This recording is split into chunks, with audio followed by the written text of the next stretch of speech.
بسم اللہ الرحمن الرحیم۔ السلام علیکم ناظرین۔ اعلان رسالت کو 13 برس کا عرصہ گزر چکا تھا۔ اس پورے عرصہ میں اہل اسلام اور رسول پاک نے بے شمار مصائب برداشت کیے، لیکن نبی پاک صلی اللہ علیہ وآلہ وسلم نے صبر و استقامت کے ساتھ ان مصائب کا سامنا کیا۔ اسی صبر و استقامت کی وجہ سے مشرکین مکہ کی تمام کوششیں ناکام ثابت ہوئیں۔ بیعت عقبہ ثانیہ میں کثیر تعداد میں اہل مدینہ نے آپ کے ہاتھ پر بیعت کی اور آپ کو مدینہ آنے کی دعوت دی تو مشرکین مکہ آگ بگولا ہو گئے۔ وہ دارالندوہ میں جمع ہوئے۔ اس محفل میں ابلیس بھی شیخ نجدی کے روپ میں شریک ہوا۔ مشرکین کے سرداران نے کہا کہ محمد کو مدینہ میں پذیرائی حاصل ہو چکی ہے، اگر وہ مدینہ چلے گئے تو مزید طاقتور ہو جائیں گے اور ان سے مقابلہ دشوار ہو جائے گا، لہٰذا کوئی ایسا انتظام کیا جائے تاکہ وہ مدینہ نہ جانے پائیں۔ ابو جہل کہنے لگا کہ محمد نے ہمیں جھوٹا کہا ہے اور ہمارے معبودوں کے بارے میں برا بھلا کہا ہے اور ہمارے جوانوں کو بگاڑ دیا ہے۔ وہ یہ بھی گمان کرتا ہے کہ ہمارے تمام بزرگ دوزخی ہیں، لہٰذا اسے ختم کرنا ہوگا، اسے قتل کر دیا جائے۔ تو ابلیس جو کہ شیخ نجدی کے روپ میں آیا ہوا تھا، اس نے کہا کہ ایسا ہوا تو بنو ہاشم بدلہ لیے بغیر نہیں بیٹھیں گے، وہ محمد کے قاتل کو ہر حال میں قتل کریں گے، ان کا حلیف قبیلہ بھی اس جنگ میں ان کے ساتھ شامل ہو جائے گا اور تم سب تباہ ہو جاؤ گے۔ امیہ نے کہا میری رائے ہے کہ ان کو انہی کے گھر میں قید کر دیا جائے اور صرف خوراک مہیا کر دی جائے تاکہ وہ بھی تمام دوسرے شاعروں کی طرح جو اس کے جیسے تھے ہلاک ہو جائے۔ ابلیس نے کہا یہ رائے بھی بیکار ہے، بنو ہاشم کبھی بھی محمد کو قید نہیں ہونے دیں گے۔ ایام حج میں جب لوگ یہاں آئیں گے تو وہ ان کی مدد سے زبردستی ان کو رہا کروا لیں گے۔ ایک شخص نے جلاوطنی کا مشورہ دیا تو ابلیس نے اس رائے کو بھی مسترد کر دیا اور کہا اگر وہ دوسرے قبائل میں چلا گیا تو وہ اپنے میٹھے لہجے سے ان کو بھی اپنے شہر میں جکڑ لے گا، پھر وہ ایک لشکر تیار کر کے تم پر حملہ آور ہوگا۔ محفل کے شرکاء نے کہا کہ آپ نے ہماری تمام آراء کو مسترد کر دیا ہے، لہٰذا اب آپ بتائیں کہ ہمیں کیا کرنا چاہیے۔ ابلیس نے کہا قبیلہ قریش کے تمام شاخوں میں سے ایک ایک فرد لو اور ایک فرد بنی ہاشم سے بھی شامل کرو۔ وہ اصل میں ابو لہب کی طرف اشارہ کر رہا تھا۔ سب کو تلواریں اور خنجر دے دو، سب بیک وقت محمد کے گھر میں گھس کر اس کو ہلاک کر دیں، نعوذ باللہ۔ اس طرح سے محمد کا خون قریش کی تمام شاخوں کے سر ہوگا تو بنی ہاشم اس کا خون کا مطالبہ نہیں کر سکیں گے، کیونکہ خود بنی ہاشم کا ایک فرد بھی اس قتل میں شامل ہوگا، مجبوراً ان کو خون بہا لینا پڑے گا۔ چنانچہ یہ تجویز سب کو پسند آئی اور تمام شاخوں میں سے ایک ایک فرد اور حضور کا چچا ابو لہب بنی ہاشم میں سے اس گروپ میں شامل ہو گیا۔ اللہ تعالیٰ نے حضرت جبرائیل علیہ السلام کے ذریعے نبی پاک کو بتایا کہ مشرکین نے دارالندوہ میں بیٹھ کر آپ کو قتل کرنے کا منصوبہ بنایا ہے۔ اس واقعہ کا ذکر سورہ انفال میں اس طرح سے کیا گیا ہے، جب کافر آپ کے خلاف منصوبہ بنا رہے تھے کہ آپ کو گرفتار کر لیں یا قتل کر دیں یا جلا وطن کر دیں۔ وہ منصوبے بنا رہے تھے اور اللہ بھی تدبیر کر رہا تھا اور اللہ بہترین تدبیر کرنے والا ہے۔ شام ہوئی تو تمام خونخوار مشرکین جمع ہوئے اور ابو لہب نے کہا کہ میں تمہیں محمد کے گھر میں رات کے وقت داخل ہونے کی اجازت نہیں دے سکتا، کیونکہ گھر میں عورتیں اور بچے بھی ہیں، ان کو بھی نقصان پہنچ سکتا ہے، لہٰذا آج رات ہم ان کے گھر کا محاصرہ کریں گے اور صبح کو گھر میں داخل ہوں گے۔ چنانچہ تمام دشمن گھر کا محاصرہ کیے ہوئے تھے۔ جب رات کو آپ کے لیے بستر بچھایا گیا تو آپ نے حضرت علی سے کہا کہ علی کیا تم میرے لیے اپنی جان قربان کرو گے؟ حضرت علی نے فرمایا جی کیوں نہیں، میری جان آپ پر قربان۔ حضرت محمد صلی اللہ علیہ وآلہ وسلم نے فرمایا آج رات تم میری چادر اوڑھ کر میرے بستر پر سو جاؤ، اور ساتھ یہ بھی یقین دلایا کہ تمہیں کوئی نقصان نہیں پہنچے گا۔ صبح تم تمام لوگوں کی امانتیں واپس کر کے گھر کی عورتوں کے ساتھ مدینہ آ جانا۔ حضرت جبرائیل علیہ السلام نبی پاک کو ساتھ لینے کے لیے گھر سے آئے اور آپ صلی اللہ علیہ وآلہ وسلم نے سورہ یاسین کی چند پہلی آیات تلاوت فرمائیں اور ساتھ ہی مٹی کی ایک مٹھی اٹھا کر ان کفار کے اوپر ڈالی۔ اس مٹی کی وجہ سے کفار کی آنکھیں اندھی ہو گئیں، وہ بالکل بھی حضور پاک صلی اللہ علیہ وآلہ وسلم کو گھر سے نکلتے ہوئے نہ دیکھ پائے۔ صبح کو کافر حضرت کے گھر میں داخل ہوئے اور چہرے سے چادر ہٹائی تو وہ حیران رہ گئے کہ بستر پر تو حضرت علی سو رہے تھے۔ کفار بہت برہم ہوئے، انہوں نے حضرت علی کو بہت مارا اور گھسیٹتے ہوئے حرم تک لے گئے۔ کافی دیر تک ان کو وہاں روکے رکھا، لیکن پھر بچہ سمجھ کر چھوڑ دیا۔ ناظرین، سب سے پہلی ہجرت جو مدینہ کی طرف ہوئی وہ حضور پاک صلی اللہ علیہ وآلہ وسلم کے چچا زاد بھائی ابو سلمہ نے کی، اور دوسری ہجرت جو سب سے زیادہ یادگار ہے وہ حضرت عمر رضی اللہ تعالیٰ عنہ نے کی۔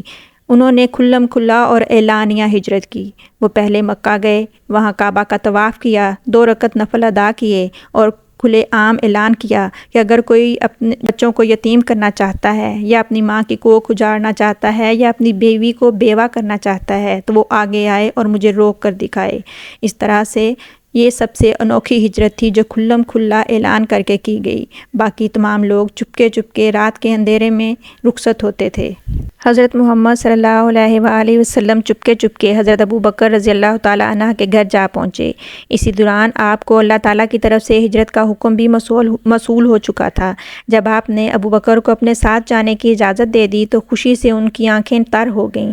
پھر مکہ سے مدینہ تک کی ہجرت کا سارا منصوبہ طے کر لیا گیا۔ فیصلہ ہوا کہ آپ پہلے مکہ سے باہر غار ثور میں کچھ عرصہ قیام کریں گے، پھر وہاں سے اونٹوں پر سوار ہو کر ساحلی راستوں سے ہوتے ہوئے مدینہ کی جانب نکلیں گے۔ حضرت ابوبکر نے 2 اونٹ پہلے ہی خرید کر کسی محفوظ جگہ پر رکھے ہوئے تھے۔ میں پہنچے تو حضور کے پاؤں میں جوتا نہ تھا۔ غار ثور کے ارد گرد بکھرے ہوئے پتھروں سے آپ کے تلوے چھلنی ہونے لگے تو ابوبکر رضی اللہ تعالیٰ عنہ نے آپ کو اپنے کندھوں پر اٹھا لیا اور غار ثور کے دہانے پر پہنچ کر اتار دیا۔ پھر ابوبکر نے اس بات کی تسلی کی کہ پہلے خود غار کے اندر داخل ہوئے کوئی سانپ یا جنگلی جانور نہ ہو۔ دونوں نے غار میں 3 روز تک قیام کیا۔ اسی دوران دشمنوں کو پتہ لگ چکا تھا کہ حضور ان کے نرغے سے نکل چکے ہیں، چنانچہ بڑے زور و شور سے آپ کی تلاش شروع ہوئی۔ کچھ لوگ آپ کے تعاقب میں غار کے دہانے تک بھی پہنچے۔ اس پر ابوبکر بہت مضطرب ہوئے تو آپ نے فرمایا، گھبراؤ مت، اللہ ہمارے ساتھ ہے۔ حقیقت یہ تھی کہ قدرت بھی ان کی حفاظت کر رہی تھی۔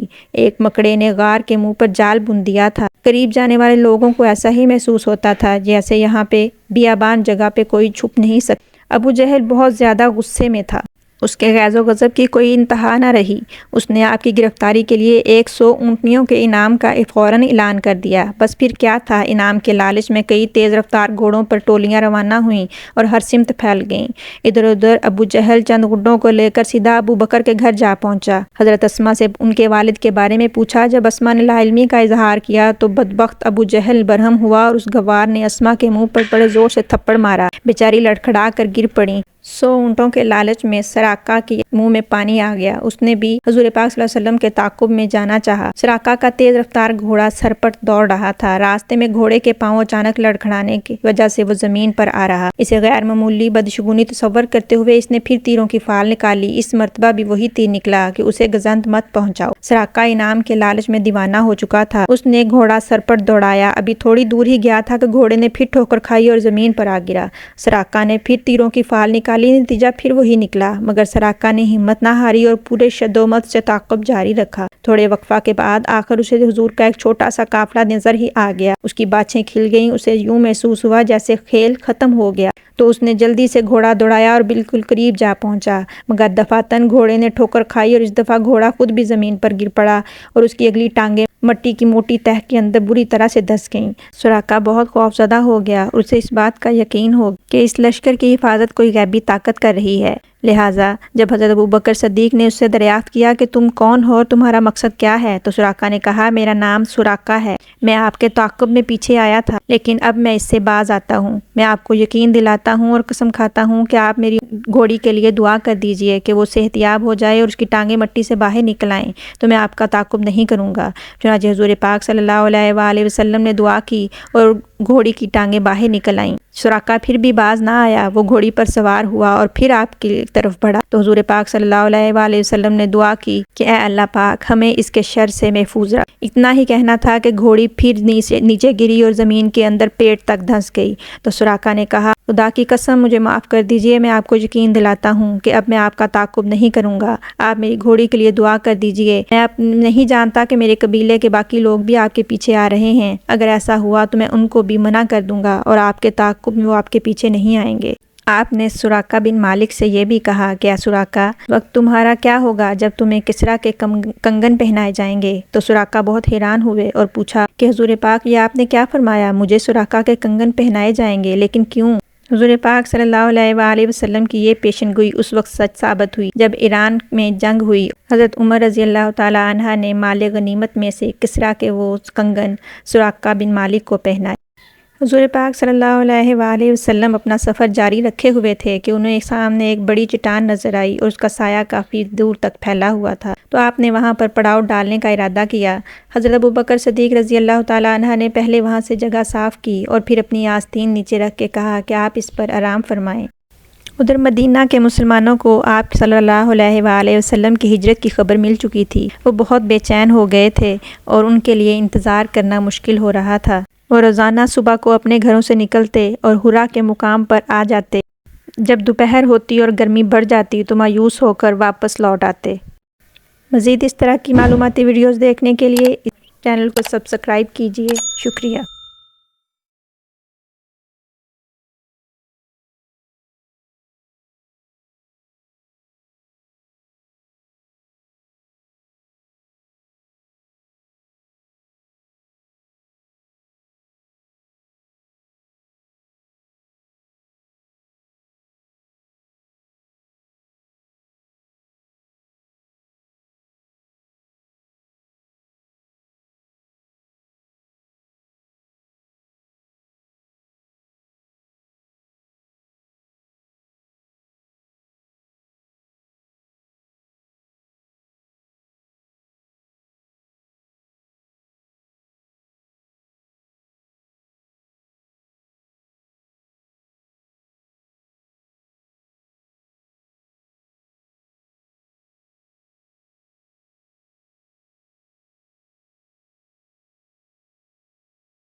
بالآخر جب آپ مدینہ پہنچے تو وہ لوگ خوشی سے جھوم اٹھے، بچوں نے خوشی میں گانے گائے اور آپ صلی اللہ علیہ وآلہ وسلم کا پرجوش استقبال کیا۔